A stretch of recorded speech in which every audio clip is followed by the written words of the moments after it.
Raina Harvey here. Hey, a lot of us are spending a lot more time in the house, and for many people that I've talked to, it can be a really stressful time. So I wanted to share some information with you that I've gathered from some mental health experts and some friends of mine on things that they're doing to just stay in a positive mindset. The first thing is how you start your day is so critical. It can really change your mood for the entire day. So the first thing you're doing when you're waking up, what are you doing? Some mental health experts tell me that it's important to just take some time for yourself, sit with yourself. I know some loved ones of mine, they like to meditate in the morning. For me personally, I do some affirmations. So I repeat some phrases to myself in the morning, and I try not to start my day off with checking my cell phone. Although that can be really difficult, but if you can just take some time to get your thoughts together, and it's okay to sit with your feelings and your emotions, because it is a really difficult time for a lot of us. All right, this one came from a mental health expert I spoke to yesterday, and she told me it's very important that during this time you realize that we're experiencing an information overload. There's so much information coming at us, and it's often hard to filter that out. So the best thing to do is give yourself a set amount of time to intake your daily news and information that you think is critical for the things you have to do for that day, and then log off. Take some time to maybe listen to an audiobook. Just do something totally unrelated to taking in information. If it's laying down, taking a quick nap, getting some rest, but logging off is going to help. Social isolation, social distancing can be really, really difficult, especially if you're an extrovert and you love being around people. So I would say, just because we're social distancing and isolating ourselves from others doesn't mean we can't pick up the phone and call. Doesn't mean we can't FaceTime with our loved ones and check in on them. This is super important and very critical.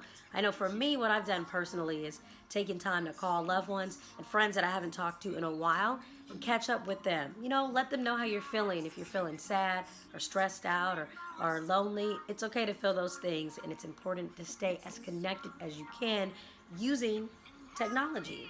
This next one, watch things that are uplifting. Listen to things that are uplifting. If you have a favorite podcast, share it with your friends. If you discovered a YouTube video that's really positive or uplifting, or maybe a really good show that you like, positivity. Make sure that you're surrounding yourself with positive things. All right, we all know health is wealth, and many of you guys have tagged me online in your 10 push-ups. Look, I could barely get out 5, but working out during this time is also really important to do. Coming up with a schedule for yourself, doing some workout routines in the house. If you don't know how to do workouts, like me, I'm guilty of that. I YouTubed a bunch of different workouts, and now I've added a couple of them into my roster. No, I'm not going to demonstrate them for you, but maybe next time, after I've mastered them, I will. So working out, finding time to just be able to exercise and release some of that built up stress. This next one I really like, keeping a journal. Writing down what you're thinking, writing down what you're going through. Just seeing your thoughts on paper can really help. Who doesn't like a good playlist? If you're like me and you love music, make yourself a feel-good playlist and jam out and have a party. I've seen a lot of people on IG, some really awesome DJs, throwing some Instagram virtual parties, but there's no reason why you can't have a virtual party at your house with your favorite playlist. So this one actually came from my mom.